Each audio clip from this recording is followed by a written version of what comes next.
Throughout the Bible, we've got indications of the good creation, but then the impact of how they've been abused and spoiled, and there's famine.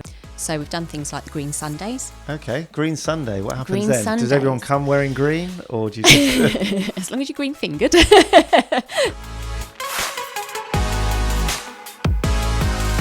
Hello and welcome to another episode of Postcards from Antioch. This is our teaching and leadership podcast, and we're thrilled today to have Katie with us talking about the Bible, faith and the environment. How are you doing, Katie? I'm good, thank you. Yourself, Oz? Very well. Yeah, fine. And it's great. Actually, this season we've got a load of different voices speaking into our podcast, and really excited because I know this is a really big area for you. We've talked about it quite a bit. But maybe before that, could you just help people understand how you're involved in the church? So I am the kids' church leader on our Faversham site. Excellent. So you're involved with children, and I know in schools nowadays there's lots of stuff on the whole environment, forest schools, all sorts of things. And we're going to find out a bit later about how you engage the kids in this whole area of the environment. So what we're going to do is think about this word, the environment, and the Bible. But first of all, if you could go away for a week, just imagine it, by yourself maybe with your family, you can choose. Where in the UK, in the outdoor world, would you enjoy going to stay and enjoying nature? I'd quite like to try and go to the Highlands, actually. I've never been up that way, and I think there'd be a lot of beautiful nature up there to really sort of take in and be in awe of. Yeah, I love the Highlands in Scotland. That would definitely be my answer. Yeah. I've had 3 or 4 holidays over the last few years up there, and it's so good. The getting out into the wilderness and seeing the scale of things up in the mountains is great. So, okay, so let's think about how we can tackle this. We're going to look a bit about maybe our experience, why this is something we're interested in, passionate about, think it should be central to our lives as Christians, as followers of Jesus, but then also think about what the Bible says and what is the theology for it, and then we'll kind of end maybe applying some practical tips. Excited for that because I know you're going to have some of them. Lots of those. Good. About how we can actually apply it, live it out. So where has your interest and passion for the environment come from, Katie? It's definitely grown over the years, but I always remember as children, small things like litter in a bin, why you put your litter in a bin, this kind of thing, was always there. We were always being taught that kind of thing. So those small things, I think, as long as you take pride in those, they stay with you, and actually they grow within you, and you see more and you understand more, and you build on that yourself as you grow. Yeah, so from the little things to up to the bigger questions today. So it's influenced your life as a child and growing up, and does it influence your life in every area today as well? How might that be the case? I try and make it influence every area, but with the world we live in, it is very hard. I can sit here and give you all these ideas, and I can read things and I can be passionate, but it doesn't mean that I get everything right myself. And I think that's what you have to focus on in this as well. Like, we're not getting it all right, and it's a tough one to get everything right. So we're starting our conversation about this rather than coming with the perfect life of how to live it in faith and the environment. Good. So, I think those things, for me, when I was at All Nations Christian College studying, I had some lectures on this whole area of care for creation. And I remember some books being recommended. And one of the speakers was a guy called Dave Bookless. And got the book here. It was a really insightful lecture that he gave, and made me buy the book, so it must have been pretty good. But that really shaped my thinking. And I remember, practically speaking, one of the things he says is just try and make one change a month. And within a year, you've made 12 changes that hopefully have been positive for the environment, for creation. You've cared, you've stewarded, and maybe it's impacted your worship, your kind of relationship with God's creation, as well as him and others. So that was a big factor for me. But I guess the other thing is just I love the outdoors. I love wildlife and visiting other countries and seeing it. And we get worried, don't we, by what we hear on TV about the problem of climate change. So what on earth would happen if suddenly, animals, nature that we love got extinct? That'd be a big issue. So maybe, Katie, you can help us understand a bit. What do we mean by that word environment? And then what is the big problem with our planet at the moment? Okay, so environment is our surroundings, basically. So it's where we live, how we live, it's nature.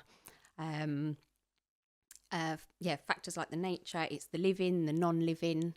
Yeah, environment actually covers a lot. Yeah. I don't think we always use it in the correct context, if I'm honest.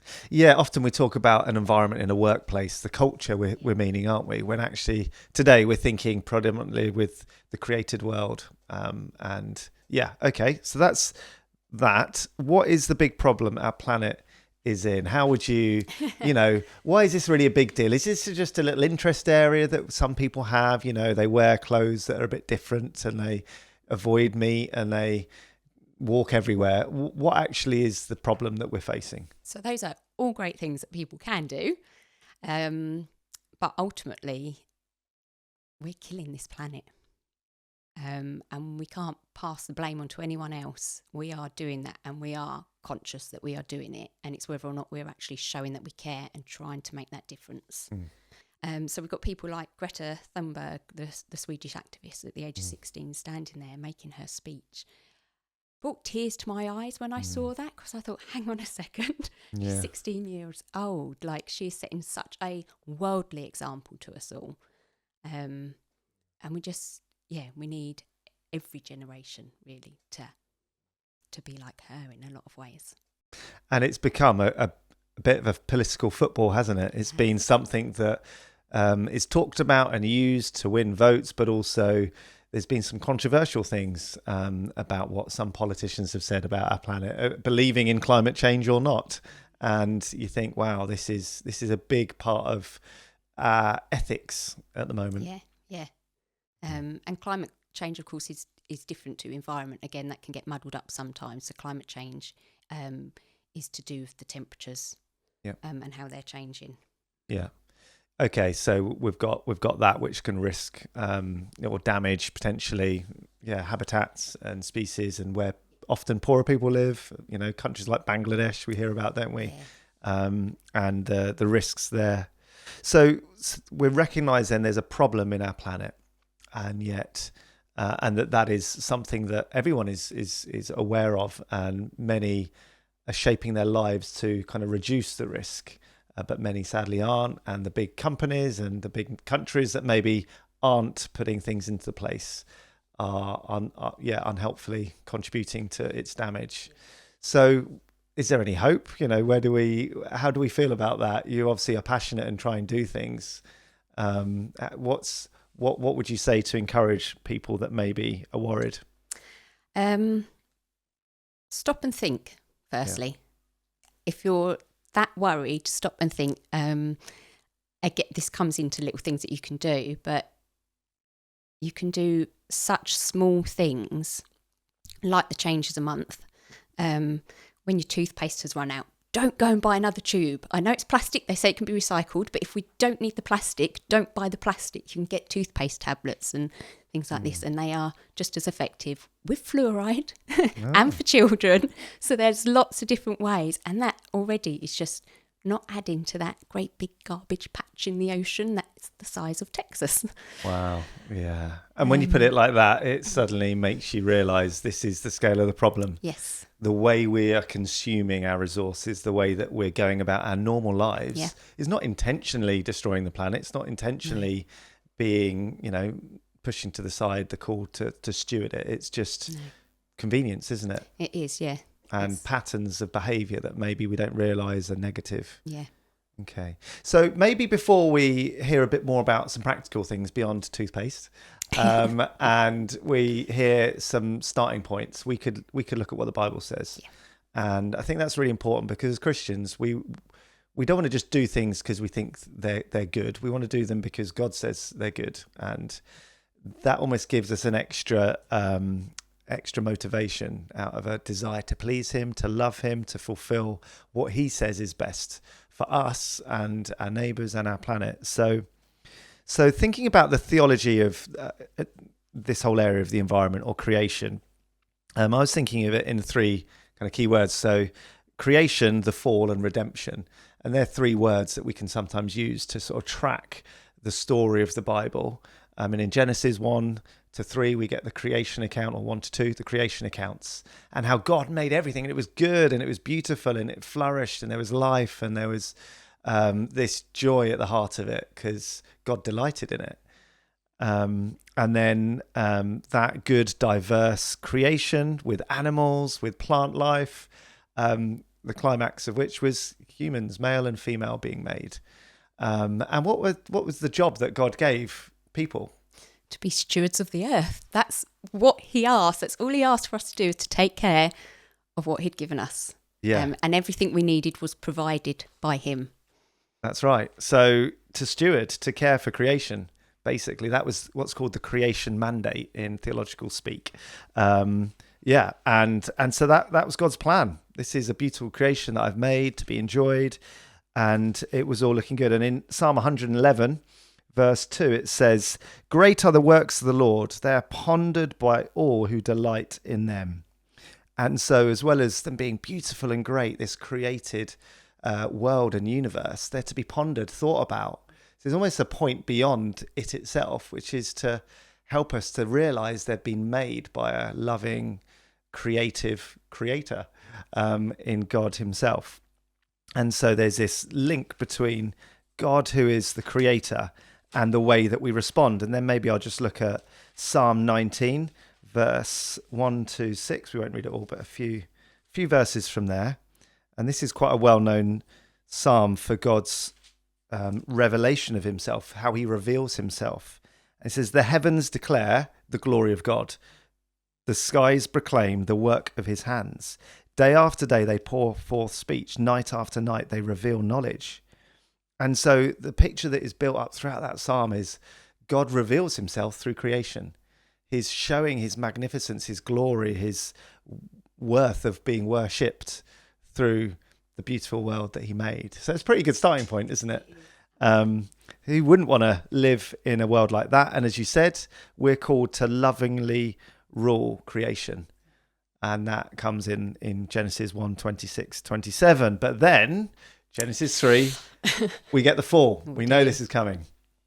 And the impact of the fall, or the sin that led to Adam and Eve rebelling, rejecting God's authority and taking of the fruit and eating it, wasn't just on them being punished and kind of being cast out the garden. It wasn't just death's going to come, which in itself is against the way God had created the world. It was also against the ground. Cursed is the ground, and it will bear thorns and thistles, and it will lead to painful toil for men as they work, for women as they work, and there'll be pain in childbirth. There'll be an outworking in the world that will lead to a broken state. And we read in Romans 8 about the kind of pains and groans of the earth that is decaying. So instead of a flourishing, life-giving, beautiful creation, we've got one now that is stained by sin and rebellion against God, but also physically is breaking, is fallen. And so we get natural disasters and we get problems like we're talking about with the planet and climate change, because we're not stewarding what God has called us to do, our resources, wisely. We're not lovingly ruling. We're instead abusing the planet. We are, yeah. I have to say, every time somebody moans about the weather, I'm like, well, we've only got ourselves to blame. Yeah. So there's loads of Bible verses we could jump to kind of just help us see this. But in Jeremiah chapter 9, verse 10, what do we read? We read this. It says, Jeremiah, prophet, says, "I will weep and wail for the mountains and take up a lament concerning the wilderness grasslands. They are desolate and untravelled, and the lowing of cattle is not heard. The birds have all fled, the animals are gone." And it's kind of painting a picture of the negative effects of the way that Israel had sinned and rejected their call. And as a result, God is kind of cursing. And there's a negative judgment on the land and on the people. And that's because people have turned away from God. And he carries on and talks about that. And who is wise enough to understand this? Who can be instructed by the Lord and explain it? Why has the land been ruined and laid waste like a desert that no one can cross? And yeah, throughout the Bible, we've got indications of the good creation that can be enjoyed, food and drink and, wine and honey and all sorts of wonderful things. But then the impact of how they've been abused and spoiled, and there's famine and there's drought and there's all the rest. So we got the fall. And I suppose our reality is death and decay. We're decaying people, aren't we? We sleep at night and basically we're decaying overnight. There's skin that's being shed, and then we kind of wake up with a few more wrinkles. And then we carry on. And sickness and death are sad realities in our suffering world. So that's creation, fall. Then we get to redemption. And let's lift the mood. What's a redeeming thing that God does in the middle of this death and decay? Anything? He does send Jesus to us. He does indeed. Yeah, he sends Jesus, and he is the great Redeemer. He is. And some of the amazing verses in Scripture, like in Colossians and Ephesians, talk about how Jesus, the Son, will reconcile all things and unite all things through his reign and authority and love. And throughout the Bible, we see these signs and shadows of redemption. And that's true through the people of Israel in how they look after the land. So as a practical example, the poor can benefit from the land because the land isn't kind of harvested right to the edge. It's harvested with, a 10-meter gap to the side, so that around the edge, the poor can collect and eat. And so the good thing of the land not being overly farmed, but cared for, or in the year of Jubilee, a fallow year, the land being left to recover. So caring for agriculture and land, caring for animals and not abusing animals. There's laws in the Old Testament about it. And all these things point to the redemption through God's people, which are a pointer towards God's chosen King, Son. And then he does that through his death on the cross and resurrection. So actually, as we've kind of talked, we've kind of interspersed, haven't we, the creation, plant life, animal life, and the God of love who reveals himself in Jesus. So it's not like, oh, well, we can just think about that, and over here we think about salvation and forgiveness. They come together, don't they?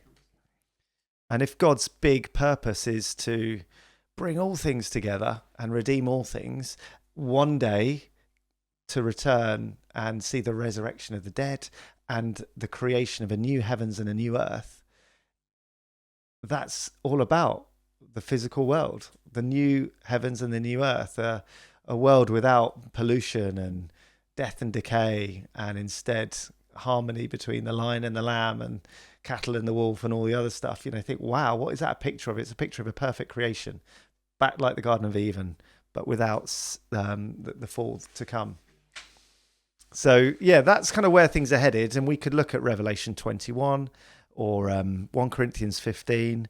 There's lots of passages that talk about the end of the age, and that God cares about the world, and that we as Christians have got responsibility for it. So if that's a bit of a kind of a quick theology, creation, redemption, fall and redemption, how do you begin to teach that to kids? Yeah, where to start? I'm sure you've done that, much more concisely and helpfully than I just have. What's your approach with children in this? It's getting them involved. It's asking them the questions and thinking about their daily lives and what they do, really sort of stripping it back down to daily routines of what they do when they get up in the morning to the time they go to bed, and them having an idea of how much water they've used during that day, this kind of thing, which surprises them actually when you do little things like that. And it does need to be a priority topic for them, I think. It's often, it's important. We're Christians, we need to think about it, we need to talk about it, but then we don't go any further with it. So we've done things like the Green Sundays. Okay, Green Sunday. What happens green then? Sundays. Does everyone come wearing green, or do you just... As long as you're green fingered. No, so this is where we look at the environment and climate change, and look at different areas of it and how we can try and make an impact in a good way. And looking at what we do on a daily basis, and looking further afield, like how can we encourage other people to do things? Yeah, great. And kids are great at going and telling their friends, aren't they? They are. And their teacher what they did over the weekend. And if a child were to share at church, we had Green Sunday, and suddenly this is used as a bit of a witness in their normal lives in a natural way that will probably be really well received, because schools are talking about it, and it's on the news, it's in the papers, it's in the conversation, isn't it? And Christians, we need to be a part of that conversation. We should own it and lead it, actually. Absolutely. Because we believe in a creator God and a world that is his. The earth is the Lord and everything in it, that reflects his glory. So to raise our kids understanding that and practically caring, that's just tremendous. So well done. Yeah. Keep it up. Yeah. So that's one example. And are there other things that you've experienced in other churches, or other things that you think, oh, wouldn't it be good to, how do we as a church, as well as kids church, show that we care? And it's not just a token thing, like we have biodegradable cups that get thrown after one use, but at least they biodegrade. And we encourage people to bring flasks so that we don't add to the carbon kind of issue. So what kind of other things do you think are good starting points for not just the children that you teach in Faversham, but the wider church? Being out in the community, I think, as well.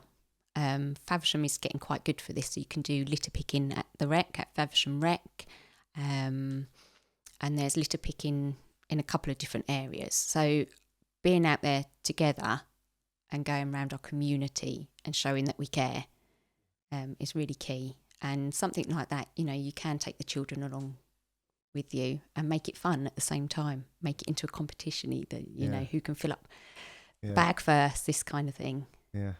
It reminds me of the punishment I used to give students in PE who didn't, run enough or something. You're going to do litter picking at lunch.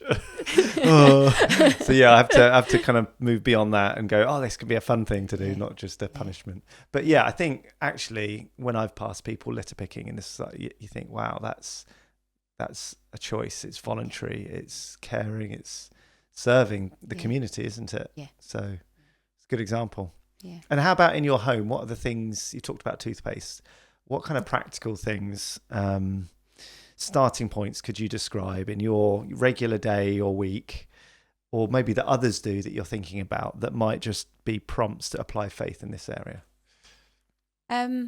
Again, going from the Plant-Wise book, changing something every month. So I will do an eco order once a month. And I aim to change a household product within that order as well. Okay. So once something is towards the end, right, that's it. It's not coming back in. It's gone, it's done. And now we're using the eco version of it. Yeah. And there are so many options out there for things like that.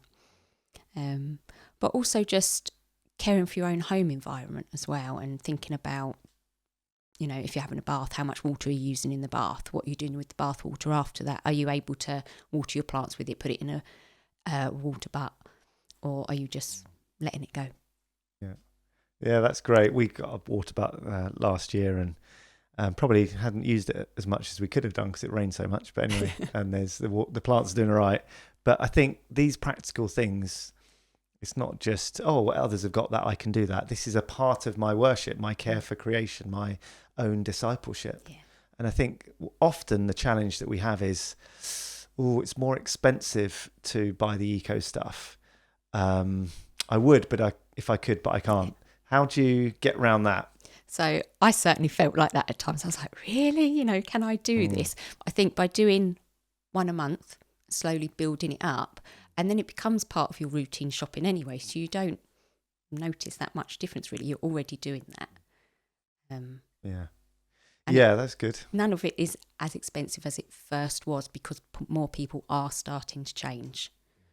So the price. And that's a really interesting point, because it's then not just about you on your own doing a good thing.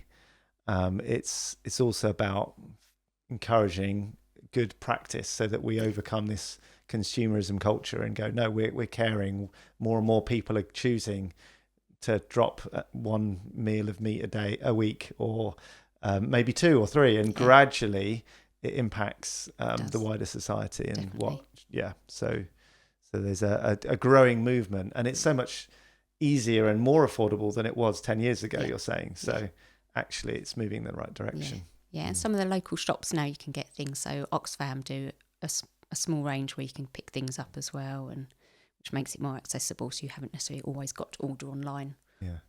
Yeah, that's good. So, and I'm sure there's lots of other things that members of the church do, whether that's where to recycle things that you don't think you can recycle, or other forms, car sharing, reducing transport and carbon footprint. That's a big one, isn't it? That is, yeah. So no flying for you, is that the case? Or would you be tempted? No, I don't fly that often. Yeah. And I think, is it quite easy to fall into either a trap of judgment to others? Oh, they're disregarding, they're not thinking about the eco options, which, it's wrong to judge. God's to judge. We need to look after our own heart and guard that, don't we? But yet at the same time, we want to challenge and kind of disciple others, or at least point them to good behaviours that are honouring to God. So do you ever feel that? I do, yeah. And it can be very frustrating, as you say. Yeah, we're not here to judge others. But if you're doing something around people that they can see you're passionate about, and there's a clear reason as to why you're doing it, and there's just still no care, it is really frustrating. Yeah.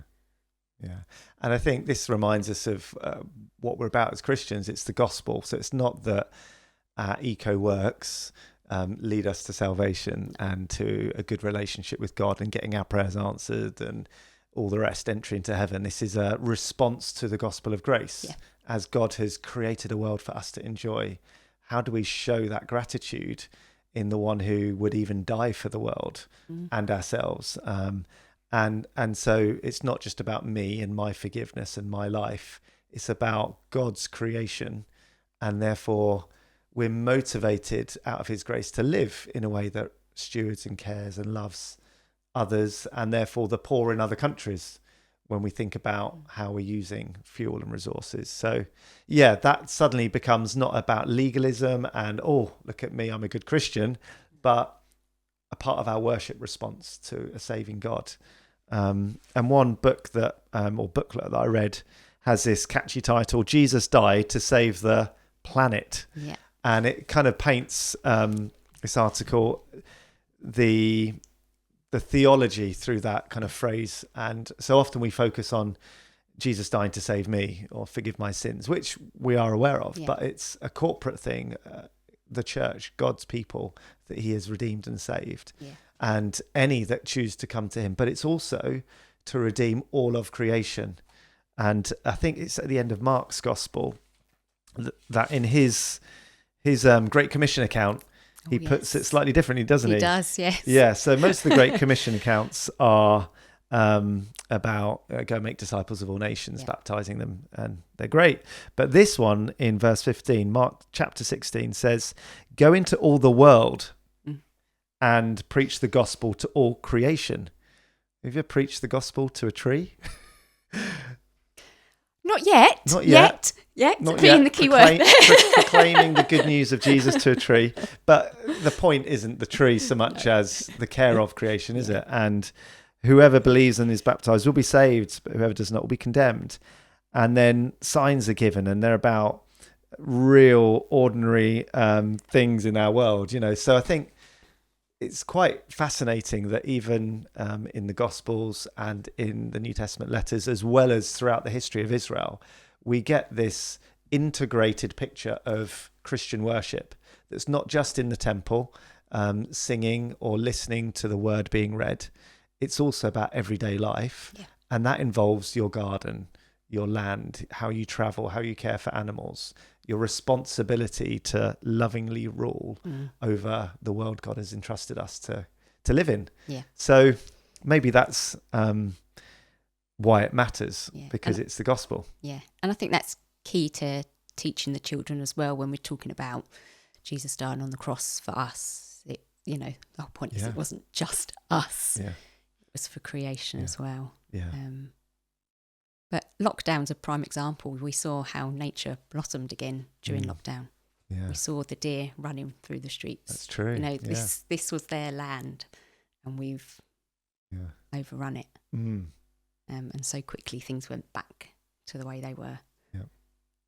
Yeah, I remember sort of less planes and less car noise, and just you could hear more animals and birds, and there was a distinct, notable shift, wasn't there? It was quite a talking point. And I think, as well as it being a part of our worship and discipleship, it's a great witness to care about these things, isn't it? Because it means that the world we live in, the people that we live next to, our neighbourhood, our society, are seeing a different way of life being modelled, and a reason behind it that isn't just otherwise we're going to burn and our generations aren't going to have anything left. Because we believe in a God that's sovereign, that can and will one day redeem his creation fully and renew the world, not kind of throw it away, put it in a bin and get a new one out. No. Renew, make right, and that means it matters, because what we do now is a part of God's renewing work for all eternity. So that, I think, in itself is pretty motivating, isn't it? Yeah. So, wow. Is there anything else you'd like to say before we finish there, and maybe recommend a few resources? I do have some facts that I've written down. Yes, come on then. Might be quite shocking for some. So I've already mentioned, obviously, the Great Pacific Garbage Patch. So it works out it's 1.8 million square kilometres. Wow. So, yeah, bigger than Texas. So if you actually Google that and see it, it looks like a whole new island that has been formed. And I know when I've shown the children in kids' church, they've been quite, that's not rubbish. And yes, that's rubbish. So yeah, every time you pick up that plastic bottle, whatever it is that you're going to buy, it's just keep that, find the image, keep it in your mind. Yeah. It's really sad to see. 60% of animal populations have been wiped out in 40 years. Wow. Yeah. 85% of plastic pollution in our seas is because of the microfibers from synthetic clothing. One rubbish truck of textiles is wasted every second. Oh, wow. Every second? Every second. Oh. Yeah. Over 821 million people go hungry on a daily basis. And yet 1/3 of all food produced ends up in waste. That's just awful. And there's people hungry around the world. And what wastage. Oh. I mean, there's many more, but I'll be honest, it brings tears to my eyes when I read this stuff. It's just, very upsetting. So there's multiple levels there that you've kind of hit on with those facts. Some it's about justice. Yeah. Giving justice means caring about the oppressed as a result of our consumer habits. And so straight away, this is a hot topic. And I know for the younger generations, the upcoming generations, this is a big topic. This is something that they want to fight for, not just so that they've got lovely places to go on holiday and lovely animals to see, but because they're aware of the injustice of often the poorest in other parts of the world that are most at risk. But also, as well as that, it's why would we want to waste so much food and clothing and go with every fashion and fad? Yeah. Because that's not compatible with the view of life to come. Like, got contentment in what we have and stewarding what our resources are. Yeah. And even down to like your clothing, thinking about, do I need it brand new? Yeah. Because the amount of water it takes for one t-shirt equivalents to 900 days worth of drinking water. 900. Yeah. And they're just facts that we can't really get a head around, are they? No. They're just, So, okay, I want to get some new clothes because my old clothes kind of got holes in them and I've outgrown them or whatever. What should I do? Go to a charity shop. Okay. Go to Vinted. Yep. Swap with friends. I mean, I'm very fortunate. We've got a whole circle of us that are constantly swapping clothes with children and ourselves, which is brilliant. So they do the rounds until they fall apart. Yeah, well, that's great tips. Wow. So you've shared quite a few practical ideas there, and you're even wearing a T-shirt that says "Your future needs you." Mm-hmm. So the point, hopefully, to our listeners is coming across clearly. Thank you so much. Do you want to just share any resources that you might recommend if people have listened to this, watched this, and thought, you know what, that's quite challenging, quite realised how much at the heart of the Christian faith caring for our creation is? Where would you point them to? So there's many websites, A Rocha being one, which of course Dave Bookless, my own copy here, who done Planetwise, is a director of. Great site to go on to. You can find lots of resources there, as a church or individually. The Planetwise book, yep, definitely, of course, is fantastic. Brilliant read. You've got Green Christian, which again can point you in the places of resources, days out, meetings, all sorts of different things there. This is quite an interesting book that I've picked up recently in a charity shop, which is called Rewild Yourself. And that is ways to step back into nature, but look at it through a different perspective so that you re-see nature instead of just taking it for advantage. And there's lots of different areas in there. That's quite an interesting read. Great. Excellent. I'll give a few as well. One other book that recently I've read is called The Environment by Dave Gobbett. It's very short, just a starter, but some facts, some figures, and then a theological outworking, a bit more developed from what I've just shared now, but in a book format. That'd be really good. If you've got kids and you want to talk about this as well, we've got 2 books that we've used with our children, which have been really accessible for them, called Indescribable and How Great Is Our God by Louis Giglow. Brilliant books. They're excellent, aren't they? They are really good. Great pictures, funny facts, but a spiritual truth in there as well, and Bible verse. And then one other suggestion would be, when you're doing your daily Bible reading, or listening to a sermon even, but certainly if you're reading yourself, don't just think, how do I apply this to me? But think, how do I apply this to the world and to the environment around me? And actually, I think we'll be surprised how often it comes up throughout our Bible readings and even in our sermons. And if our preachers, like myself, aren't preaching on it sometimes, then there's a gap there too. But so thank you, Katie. No, thank you. I hope you found that helpful as you've listened and watched this episode of Postcards from Antioch. Thank you again, Katie, for being with us. And do follow up on any of the suggestions and resources that we've shared and talk about it with your friends, with your neighbours, with your church. And let's take seriously what it looks like to have whole lives of worship, including the area of our environment and creation that God has given us to enjoy and steward for his glory. Thank you. Bye for now.